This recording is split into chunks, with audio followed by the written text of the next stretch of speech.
Story 1: You Shouldn't Have Left. Anna had just started her shift at the old, nearly abandoned hospital on the outskirts of town. It had a reputation for being haunted, but she didn't believe in such things. Late one night, she was assigned to check on the patients in the ICU. Room 304 stood out. It was always cold, no matter how high they turned the heat. The patient inside, an elderly woman, had been in a coma for weeks. As Anna entered the room, the woman's breathing seemed to stop for a moment. Then it came back, shallow and raspy. She checked the machines.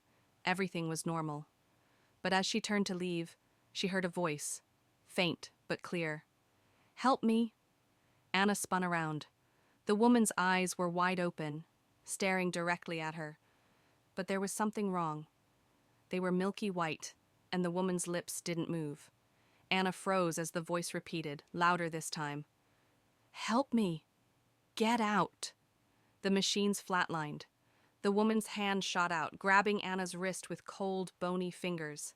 She yanked her arm free, sprinting out of the room, but as she ran down the hall, she could hear slow, dragging footsteps behind her. When she glanced back, no one was there, but in her mind, she heard one last whisper, "You shouldn't have left." Story 2: Together Forever. Ethan never moved on after Lily died. His world turned gray, every night spent staring at her old pictures, whispering, "I miss you." One night, as he lay in bed, half asleep, his phone buzzed. "Lily, I miss you too." His heart stopped. That was impossible. Her number had been disconnected months ago. The air grew cold. A soft knock came from his window. He turned, expecting the wind. But there she was, pale, wet, smiling. "Lily?" His voice cracked. She stepped closer, her lips curling into a sad grin. "You kept your promise," she whispered. "You never left me." Ethan felt his chest tighten. His breath slowed. His body grew cold. The next morning, they found him lifeless in bed, his phone still open to the last message. "Now we can be together forever." Story 3: I'm Already in Bed.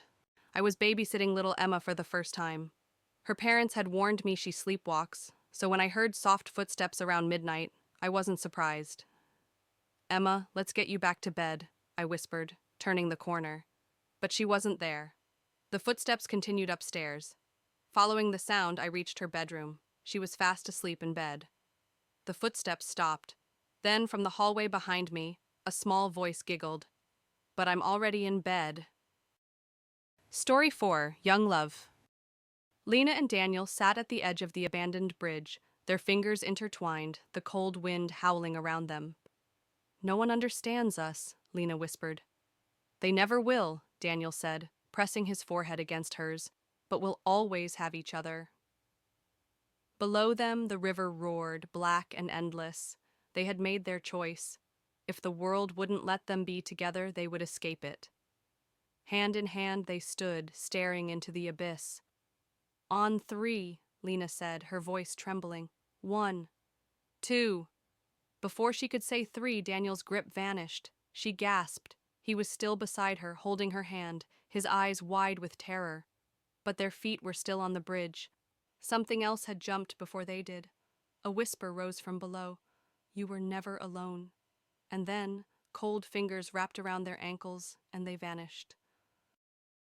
Story 5: The Woman Who Haunts the Night. In Laos, there is a tale of ghostly woman who haunts the night. One evening, a young man was walking home after working late in the fields. As he passed a dense patch of trees, he heard the soft sound of crying. Thinking it was a lost child, he approached. There he saw a woman, her back turned to him, her face hidden by long tangled hair. She wept softly. "Are you okay?" he asked. She turned around, revealing no eyes, only empty sockets, and in a voice like the wind she whispered, "I am the one who waits." Before he could run, she reached out, her cold hand brushing his skin. His body froze. The next morning they found him, frozen in place, his face as pale as death, his eyes empty. Like and subscribe.